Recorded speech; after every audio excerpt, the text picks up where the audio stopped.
Shalom, selamat pagi Bapak Ibu Saudara-saudari. Semoga kita semua tetap sehat di hari yang baru Tuhan berikan hari ini, Rabu tanggal 1 Oktober 2025. Seperti biasanya dari Bukit Sion Makale, kami akan menyampaikan firman Tuhan yang terdapat dalam kitab Yeremia pasal 33 ayat 1 sampai 9. Sesuai bacaan Gereja Toraja.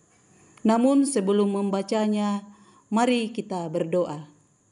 Ya Allah, ya Tuhan Bapa kami di dalam Yesus Kristus, terima kasih atas penyertaan-Mu, sehingga kami boleh dibangunkan dengan tubuh yang kuat dan segar pagi ini. Namun sebelum kami melakukan tugas pekerjaan kami hari ini, kami akan mendasari dengan membaca dan merenungkan firman-Mu. Karena itu, ya Roh Kudus, terangilah hati dan pikiran kami, agar kami boleh mengerti dan memahami firman-Mu ini. Ya Tuhan, berfirmanlah kepada kami, karena kami sudah siap sedia mendengarkan firman. Dalam nama Tuhan Yesus kami berdoa. Amin.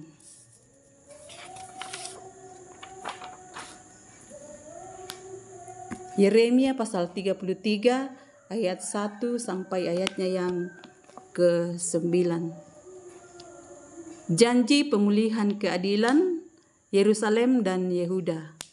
Datanglah firman Tuhan untuk kedua kalinya kepada Yeremia ketika ia masih terkurung di pelataran penjagaan itu. Bunyinya, beginilah firman Tuhan yang telah menjadikan bumi dengan membentuknya dan menegakkannya.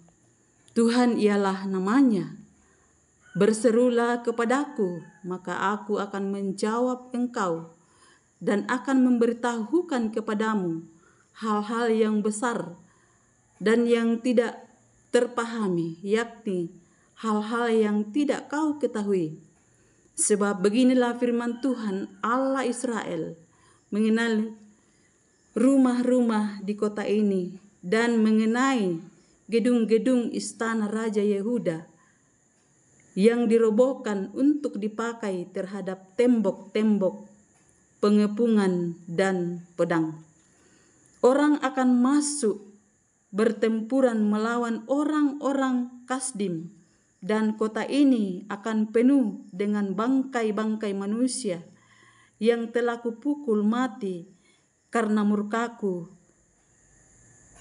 dan kehangatan amarahku, sebab aku telah menyembunyikan wajahku dari kota ini oleh karena segala kejahatan mereka.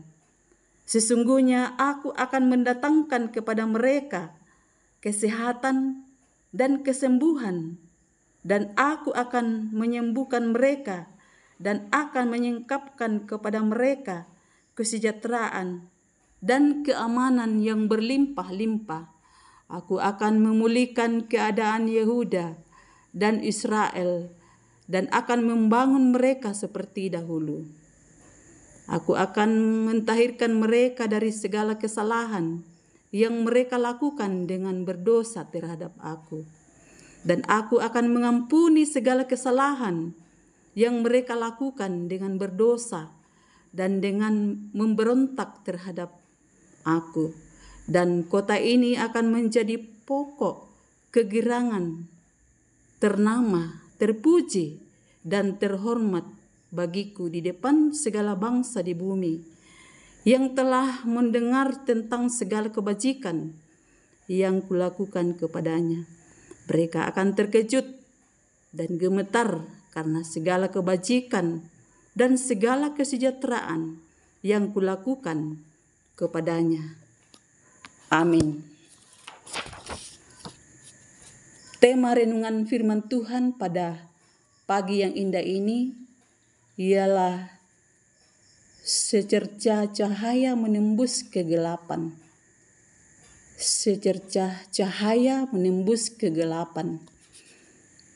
Bapak Ibu Saudara-saudari yang sama dikasihi oleh Tuhan, melalui bacaan kita pagi ini, kitab Yeremia pasal 33 ayat 1 sampai 9 berisikan pada janji Tuhan akan pemulihan total kepada Nabi Yeremia dan bangsa Yehuda, termasuk pengampunan dosa, pembangunan kembali kota dan bangsa, serta kembalinya kemakmuran dan damai sejahtera bagi umatnya.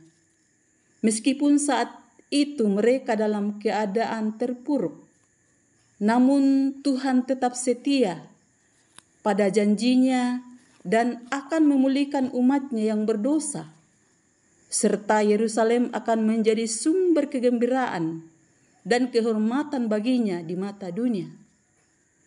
Juga melalui firman Tuhan ini berjanji akan memulihkan keadaan Yehuda dan Israel, membangun mereka kembali serta menyucikan mereka dari segala dosa dan kesalahan. Ini adalah pemulihan yang meliputi aspek rohani, pengampunan, damai sejahtera, dan materi, kesejahteraan, kemakmuran. Janji pemulihan ini disampaikan Tuhan kepada Nabi Yeremia di dalam penjara. Firman Tuhan sangat menekankan bahwa Tuhan mendengar dan menjawab doa umatnya, terutama ketika mereka datang dengan hati yang tulus. Setelah dipulihkan, Yerusalem dan umatnya akan menjadi sumber kegirangan, sumber pujian, dan sumber kehormatan bagi nama Tuhan di hadapan semua bangsa. Saudara-saudara yang sama dikasihi oleh Tuhan, meskipun manusia tidak dapat menyambung hubungan yang sudah rusak dengan Tuhan, namun Dia sendiri yang menawarkan pemulihan itu. Kita harus menyambut tawaran ini dengan iman. Tuhan ingin umatnya datang kepadanya dengan tulus, menyerahkan kesulitan dan permohonan kita. Tuhan Yesus Kristus sendirilah yang akan berjanji melalui pemulihan dan pengampunan yang mulia itu hendak digenapi.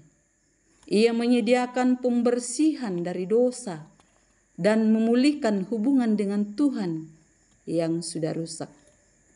Tuhan berjanji memberikan kesejahteraan, memberikan keamanan, dan kemakmuran yang ditandai dengan suara sukacita dan aktivitas kehidupan yang kembali ke kota-kota Yehuda. Oleh karena itu, Bapak, Ibu, Saudara-saudari yang sama dikasihi oleh Yesus Kristus, kita diajak untuk merenungkan bagaimana Tuhan berbicara di tengah kehancuran dan tetap mengajak umatnya melalui janji pemulihan, tetap berlaku. Bukankah Allah yang kita sembah jauh lebih berkuasa daripada kegelapan?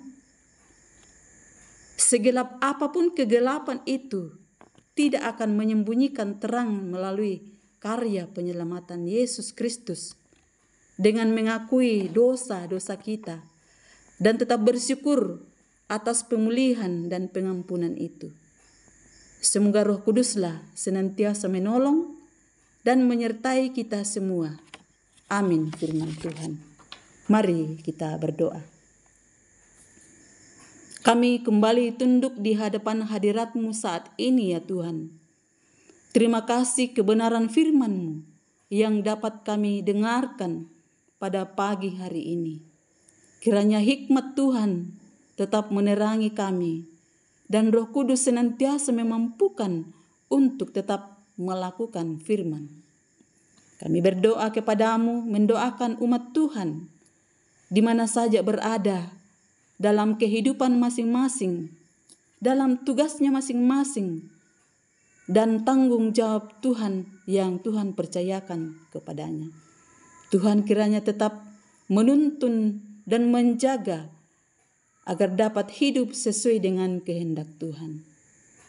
Tuhan, kami berdoa kepadamu pada pagi yang indah ini, buat kekasih-kekasih kami yang mungkin dalam kelemahan tubuh, kiranya Tuhan menyembuhkan seturut dengan kehendak-Nya.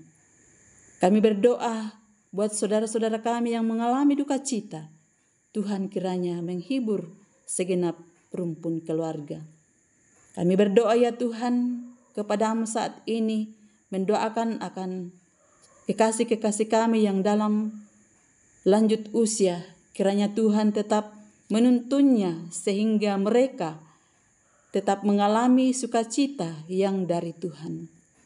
Tuhan Allah Bapa kami yang ada dalam kerajaan surga, sepanjang hari ini kami serahkan segala keberadaan hidup kami, tuntun kami, pelihara kami dengan kasih Tuhan, sehingga hari ini kami dapat melaluinya dengan penuh sukacita. Kami terus mengandalkan Tuhan. Tuhan, dengarkan doa dan syukur kami pada pagi yang indah ini. Ampuni salah dan dosa kami, agar kami layak datang di hadirat-Mu. Di dalam nama Tuhan Yesus, kami berdoa dan mengucap syukur kepada Bapa di sorga. Amin. Demikianlah renungan firman Tuhan yang kami sampaikan pada pagi yang indah ini dari Bukit Sion Makale. Terima kasih, selamat beraktivitas.